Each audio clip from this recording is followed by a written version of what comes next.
It's Vipi watu wangu. Welcome to another episode of Trapped in My 20s. And today on set, I still have Babu.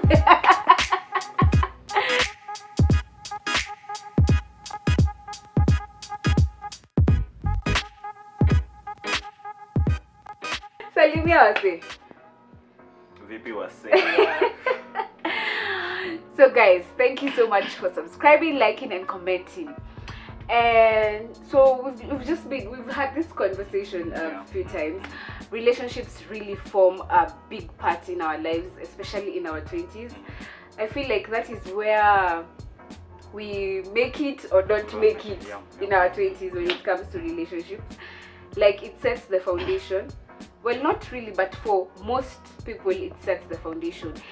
And what really comes to mind is sometimes you are in a toxic relationship and you really don't get to know you're in a toxic relationship. You think you're fine, but at the end of it all, you're in a toxic relationship. So today we are going to talk about Toxic relationships? Yes, how do you know you are in a toxic relationship in your 20s, guys? Remember, in my 20s. So Babu, maybe we can start like I'm happy. I have this guy, we're okay. So, kuna tu tenzio ni nag, as in maybe he's calling constantly and ananizo kuna nani uko wapi unadu. Does that mean I'm in a toxic relationship? Maybe. Okay. Yeah, because one thing you've already said that a lot of things in life are determined by our relationships. And if you listen to most stories, people out there will tell you there will always be something about their past, which is their relationship. And if you check so much, there was some toxic trait in that relationship. Relationships can not always be okay. That's one thing we accept. But then because no one is perfect. No one is perfect. Yeah. But then there are toxic traits that you'll always find in relationships, and a toxic relationship will drain you. So I mean. But sister, what are some of these signs? What are these red flags? I think the first red flag that's always there, you will always hear somebody saying, I don't feel things are okay. Just that. You just feel that you are in a relationship, but then it's not really what you'd want in a relationship. Like your instincts. Unajua vile anasemanga kuna tu kitu ilikuwa inaniambia that guy hapana.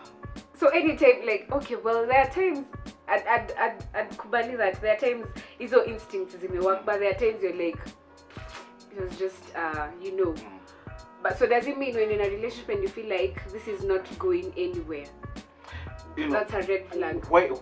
Things are not it's a red okay. flag because why are you in a relationship and you're feeling that this is not going anywhere? Okay. I mean, the reason we get into relationships is because we have goals, real goals. We have what you want out of this relationship, not just companionship. You need a person that you're going to grow with.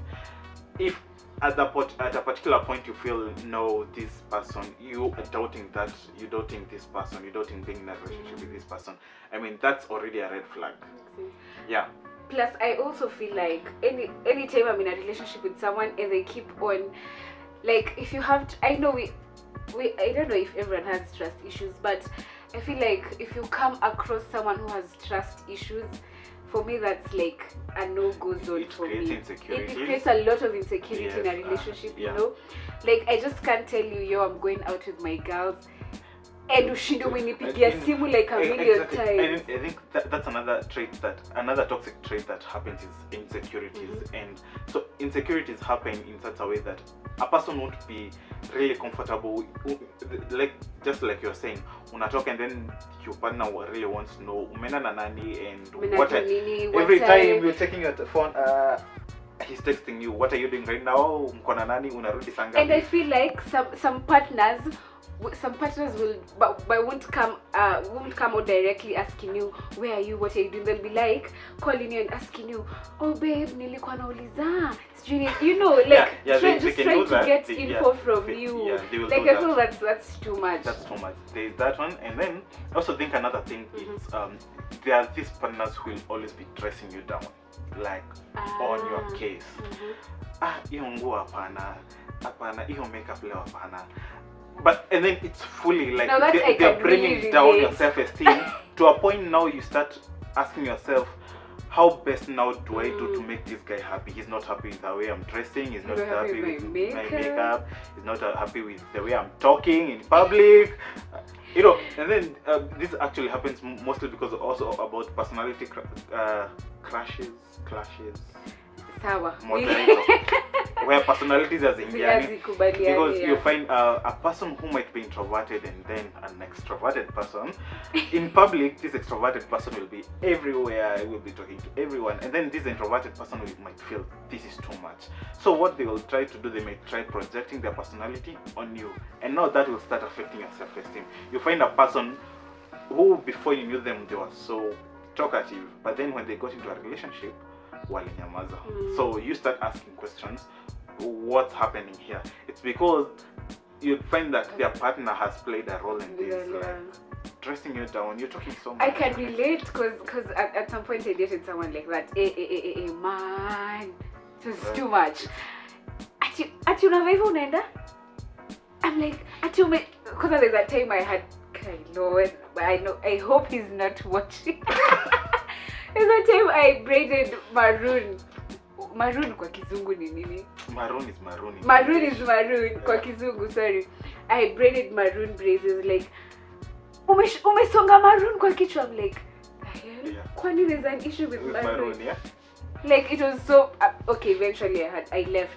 Yeah, but it was so draining. It was like we had issues with Konashina tumegombana because of especially my dressing. Yeah, Commissioner. So yeah, that's a sign as well, because I always feel like it's their esteem they're projecting on you. Like they have their own esteem issues. Now they want to project it on you. And then you realize, like in a relationship, when you come with your personality and I with my personality, we need to learn how to accommodate each other. We need to blend these personalities. And then I think another thing that you should look out for in a relationship is Dr. Love. Not Dr. Love. But anyway, so you find you're in a relationship and you're always saying, I really hope he's going to change. Over and over again, you're always like, I really hope this person will change. He or she I think is my person. the problem, sorry. I think the problem comes in when someone says, Mina Jontam change. I don't think are we saying the same point? Yeah, it's the same point, because you're in a relationship and hoping that maybe a certain character trait that you don't like about this person, and which will be mostly negative, and you're hoping you're going to change it in this person, and you're just there waiting until a point you feel you're drained. You get drained by this thing. So and then this draining you, it's what will show that this was a toxic relationship at the end. Because I feel like change, if someone really wants to change, they should do it on their own. Like, I shouldn't be the one to come and tell you ati mimi naenda kukuchange. Who am I? Sasa you like doing something and I don't like it, now I want to change you. Watch it. Come on, if we're in this relationship and we've blended and we've communicated, it's up to you to realize this does not sit well with my partner, so I need to do something about it. So what impact do these toxic relationships have on us in our 20s? Toxic relationships will really have, most definitely will always have an effect on your mental health. That's one issue will start, because you find that people are dealing with a lot of mental health issues right in their 20s, and sometimes they cannot really point out to why are you feeling stressed out, why are you feeling a lot of negative energy levels.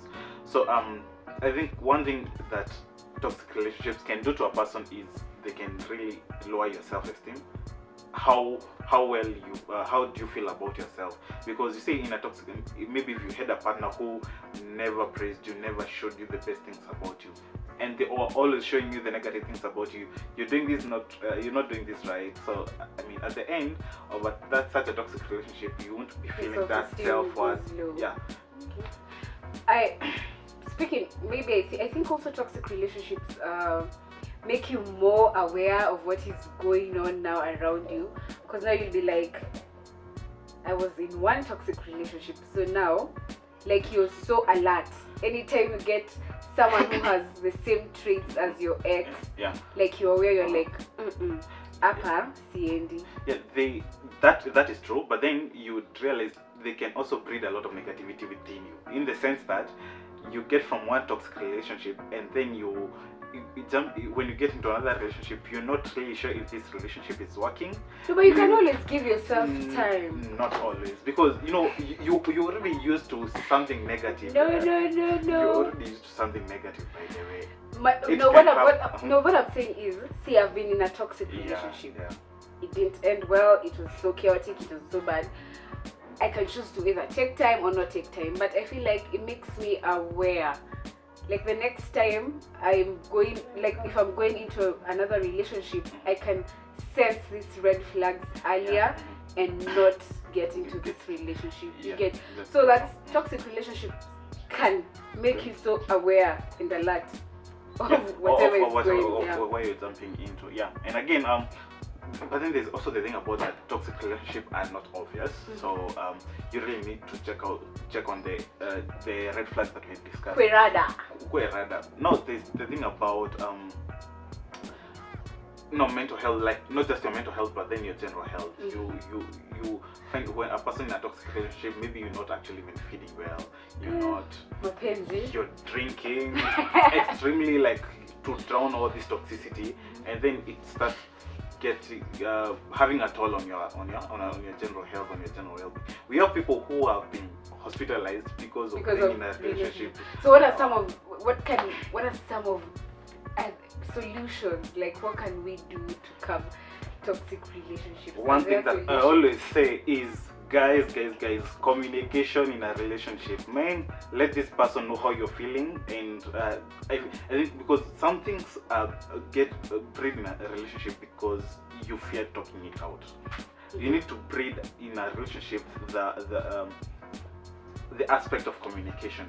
If I'm not okay with something, I tell you, and you have to realize that I'm not telling you because I'm having an issue with you, but then you have to understand, like, communication is supposed to bring us to at par.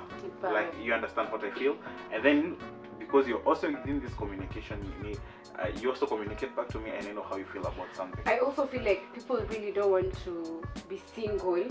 Like, they'd rather be in those toxic relationships than not being single. So maybe what I can tell guys is there's so much joy in being single. Like, what's the point of being in a toxic relationship and you're not happy? Yeah. So if you feel like, oh, nitakuwa lonely, oh, nitaboeka, girl, please get a life. You can be happy when you're alone. Yeah. And also we would plus also don't mind what other people think. Oh, unajua tumekuwa na mse for too long. Please. What role do other people have in your relationship? You come first. There's also I think, and then this is another millennial problem. I mean, millennials, we need to realize relationship goals are TTTT. I mean, you get to social media, me and my vacation, and then you just want you and your babe to go for your vacation. I mean, you don't know if these people have been saving their whole lifetime to go on this particular. You don't know what happens behind the scenes. But then you want to compare yourself and you want to put yourself at the same level as these guys.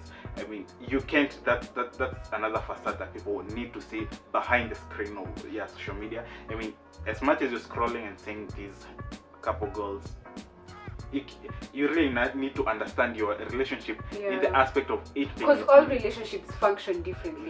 They can never be the same. They can never be the same. Yeah. Well, guys, this toxic relationships topic, I think we will never exhaust, but we can always continue this conversation on our social media platforms. Trapped in My 20s on all social media platforms.